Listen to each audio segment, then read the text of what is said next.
let's make this floral candlestick arrangement. So we start out with a tall candlestick. On top, I have already prepared this with gaps and cracks. That is an insulation foam. I get it from Walmart or any other kind of home improvement type store. And you do have to prepare it about a day in advance. It takes about 24 hours to cure, but it's an insulation foam that makes the best floral foam that's permanent. So I have already prepared that. There are videos on my page to show you how to do that. But I cover this with all sheet moss, and you see me going in with some floral pins here. This moss has an adhesive backing, so it sticks very well to that gaps and cracks there, makes a nice mound, and then to secure it even further, I use the U-pin, so it's really going nowhere. Now we start with that drama and drape in the front, and I accomplish that through two things. I have kind of this drapey, ivy greenery that I put in the backdrop, and then on the front of that, I have this like seeded floral piece. It's called amaranthus. Comes in a lot of different colors, and I just love it. It looks different. It's not quite a flower, looks more seeded, but it just adds such a nice drama effect that's unique to the front of the candlestick that I have just grown to love. So I do it quite often.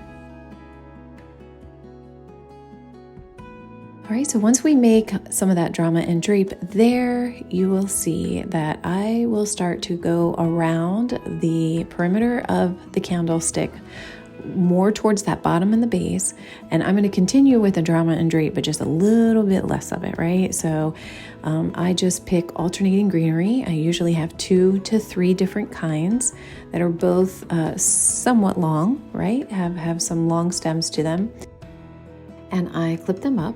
And then I start to alternate them. So if I'm working with 2, then I start with 1, and about not quite an inch apart, I put the other, and then keep going back and forth. And if I'm working with 3, then I just pick my pattern in the 3s, and then I just keep repeating. And again, the space that I leave between the stems is somewhere between about 3/4 of an inch to an inch. It's not, they're not packed on top of each other, because you can imagine with the mound, there's lots of things that are going to be going in there. You're going to need space for it.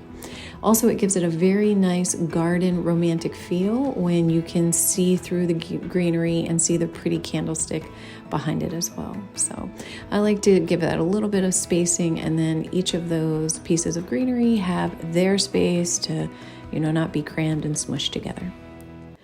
All right, so once I do that, then I'm working in just a little bit higher, kind of that next level, and I'm just forming a nice base of some eucalyptus, just something that has some interest, a little bit deeper of a green, and you'll notice that I change out the colors of the greenery throughout the piece. To me, it gives it a much more of that lush garden look, a little more of that designer style.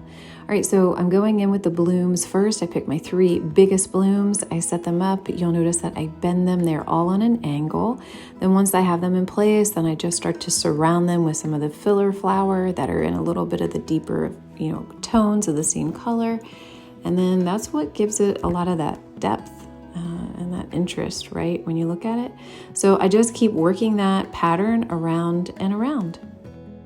If you are someone that loves flowers, loves to design, DIY, and you want this in more detail, more, instruction that's step by step, but also ways that if you're interested to market and sell your items, well, I teach in the Candy Crew Design School. So if you love these kinds of things, these are things that make you happy. Believe me, I understand. I teach once a week, but there are 7 other coaches that teach as well. So if this is something you love and you're interested in, you can always take it a step further, but I also always share things on my page too.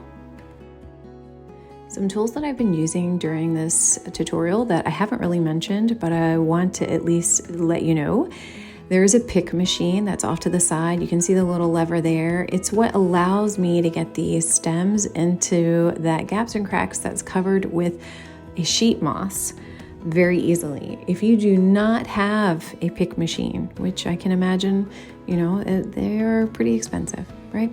So you'll need an alternative, and that can be one of 2 things, friends. You can use either a small screwdriver that can give you a pilot hole, or you can go to Hobby Lobby or Michael's. And in their floral section where they sell the floral tape and the floral wire, they have these small wooden picks that have these little wires on the end of them. And those you can use to put on the end of your stems to pierce that foam and go in much easier. The other tool that you're not really seeing that I'm doing to each and every stem that I am putting into this candlestick is the hot glue. So I'm using Gorilla Glue. It is in a hot glue skillet, or actually it's just a small electric skillet off to the side there that you can't see. So you can see how this is all coming together, nice and neat. And then I just go through, once I have the blooms in place, and I just go around and around, make sure that there's symmetry, there isn't color missing, there isn't a void area of color, there isn't something that looks off. And if it does, then I move some things around or I fill that spot with some flowers. Once I do that, then I've always thought about that place for the bow. So now I'm making that bow, and I just have just two simple bow or ribbons, black and white stripe, and then of course a peach. And we just trim those tails up, but it just gives a nice little pop of color off to the side there. And to complete the bow, I always add a little bit of greenery and some of the flowers that we use in the arrangement. And then here you have it, friends, a finished candlestick arrangement. I hope you enjoy it and you follow me for more.